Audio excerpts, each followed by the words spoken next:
দাদা দাদা দাদা দাদা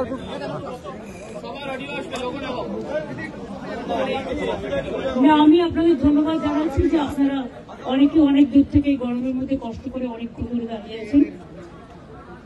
আমরা ওয়েদারের কারণে আমাদের একটু সকাল সকাল আসতে হয়েছে, কারণ এরপরে দুটোর পর থেকে ঝড় বৃষ্টি হওয়ার সম্ভাবনা আছে আমাদের রুটে। তাই আমরা আগামীকাল ছুটিতে যাব। ওখানে বিডিও অফিসে যারা আমার সাথে দেখা করতে চান, তারা যাদের মানে ক্ষতিগ্রস্ত হয়েছে বা কিছু, তারা আমার সাথে কথা বলতে পারে। সেটা পুলিশ অ্যারেঞ্জমেন্ট করে দিচ্ছে, অ্যাডমিনিস্ট্রেশন। আমি ওই মিটিংটা করার পরে আমি ওদের বাড়িতেও যেতাম, কিন্তু যেহেতু বিজেপি ওদের দুজনকে সরিয়ে নিয়ে গেছেন, বিজেপির বোঝা উচিত সাম্প্রদায়িক দাঙ্গা যারা করে তাদের আমরা ক্রিমিনাল বলি, তাদের আমরা কোনো ধর্ম বর্ণ জাতি হিসেবে বিচার করি না। এবং পুলিশের গুলিতেও একজন মারা গেছে, 3 জন। তাছাড়াও আমি কালকে তেহট্টে যে আর্মি মারা গেছেন তার পরিবারকেও দেখেছি, ছুটিতে আসবে। আমি আপনাদের পরিষ্কার বলছি, সাম্প্রতিক সিচুয়েশন নিয়ে আমি এমএলএদের সকলে, হিন্দু মুসলিম বোথ সাইডে আমি ওপিনিয়ন শুনলাম। আমার সাথে আমার চিফ সেক্রেটারি মনোজ পাল ছিলেন, রাজীব ডিজি ছিলেন এবং আমাদের ডিএম ছিলেন, আরো অনেকেই ছিলেন, জেলা পরিষদের সভাধিপতি সহ। আমরা সাম্প্রতিক পরিস্থিতি নিয়ে একটা আলোচনা করলাম। আর এই জেলায় আমি দেখছি বহিরাগত কিছু লোক এসে ধর্মের নামে বিধর্ম কথাবার্তা বলে, আমি কোন কমিউনিটিকে এর জন্য দোষ দেব না, কয়েকজন ধর্মীয় নেতা সেরেছেন যারা যখনই পালে বাঘ পড়ে, পালে বাঘ না পড়লেও তারা বাঘ বাঘ করে চিৎকার করে রাজনৈতিক ফায়দা নেয় এবং তারাই কিন্তু দাঙ্গা ঘটিয়ে সবচেয়ে আগে পালিয়ে যায়।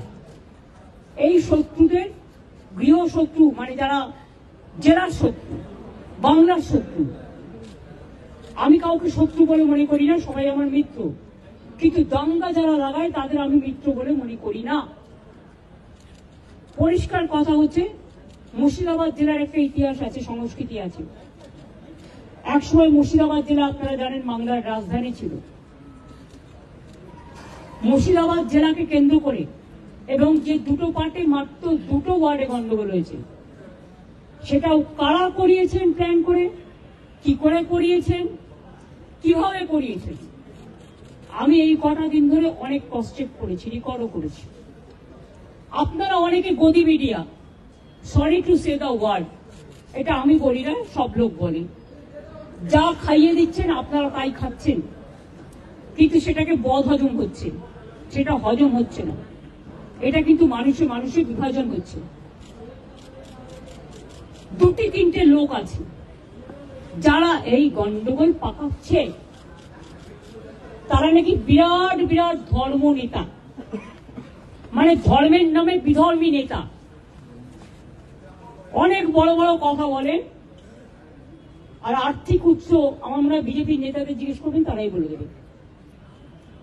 আমি পরিষ্কার বলছি, এই টোটাল সত্য তথ্য। আর কিছুটা আমার বাকি আছে, পেয়ে গেলে প্রেসের সামনে আসবে।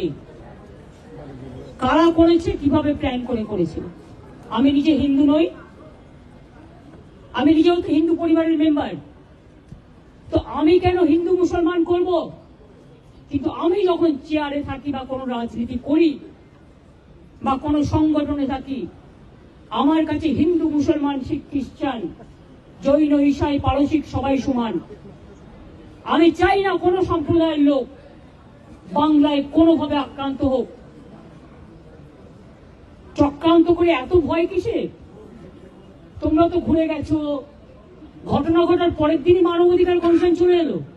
কই মণিপুরে তো যায়নি, 2 বছর ধরে গন্ডগোল হয়েছে। ইউপিতে তো যায়নি, রাজস্থানে তো যায়নি, উড়িষ্যায় তো যায়নি, বিহারে তো যায়নি, দিল্লিতে দাঙ্গায় এত লোক মারা গেছে, একবারও তো যায়নি। হঠাৎ কি হলো? পরের দিনই, ঠিক নোটবন্দির পরের দিন পেটিএম এর অ্যাডভার্টাইজমেন্ট মেরেছিল, দেখেছেন? যদি আগের থেকে ঠিক না করা থাকতো তাহলে ভোরবেলায় বেরোলো কি করে, তাড়াতাড়ি ডিক্লেয়ার করে। সেই রকম মনে রাখবেন যে একেবারে প্ল্যান করে এই ঘটনা ঘটানো হয়েছে এবং যারা এই ঘটনায় পরিচিত হয়েছে, প্রভোক্ট হয়েছেন এবং একটা কমিউনিটি আর একটা কমিউনিটির উপর ঝাঁপিয়েছেন, তাদের আমি বলবো এসব কিন্তু বাংলা সহ্য করবেন না। আমি কারো বিরুদ্ধে নই, কিন্তু আমি দাঙ্গার বিরুদ্ধে, আমি চক্রান্তের বিরুদ্ধে, আমি ষড়যন্ত্রের বিরুদ্ধে। মমতা ব্যানার্জি মাকারি বাড়ি স্কাই ওয়াক করলে তখন কোয়েশ্চেন হয় না? মমতা ব্যানার্জি দক্ষিণেশ্বর মন্দিরে স্কাই ওয়াক করলে তখন কোয়েশ্চেন হয় না? মমতা ব্যানার্জি দুর্গাপুজো করলে তখন কোয়েশ্চেন হয় না? মমতা ব্যানার্জি কালী পুজো করলে তখন কোয়েশ্চেন হয় না? জগন্নাথ ধামটা খুব গায়ে লেগেছে না? বলা হচ্ছে আমি নাকি নিম গাছে চুরি করেছি। আরে আমার বাড়িতে তো 4টে নিম গাছ আছে, কোনো দরকার জিজ্ঞেস করুন। আমাদের চুরি করতে হয় না। চুরি বিদ্যা ভয়ঙ্করী যদি যে পরে ধরা। যারা চোর, মাদার অফ থিপস আর সাউথ মোস্ট, চোরের মায়ের বড় গলা, চোর কি মায়ের জোরসে বলে। তুমি যদি হিন্দু ধর্মের সমর্থক হও, তাহলে তুমি জগন্নাথ ধাম নিয়েও মমতা ব্যানার্জি নিম গাছ চুরি করে জগন্নাথ ধাম করেছে। মমতা ব্যানার্জির এই অবস্থা হয়নি। আমাদের মূর্তি তো মার মেরেছিল। জগন্নাথ মূর্তি কিনতেও পাওয়া যায়, এটা মাথায় রাখবেন। আমার বাড়িতেও তো আছে, আপনাদের অনেকের বাড়িতেই আছে। ওটা নিয়ে এসছেন দৈত্যপতি, যে জায়গা থেকে বলছে সে জায়গা থেকে নয়। তাকে কাল ডাকা হয়েছিল, আমি শুনেছি। তিনি স্টেট বলে দিয়েছেন, না তোমরা যেটা বলছো সেটা নয়, এটা আমি আমার নিজে অন্য জায়গা থেকে করেছি।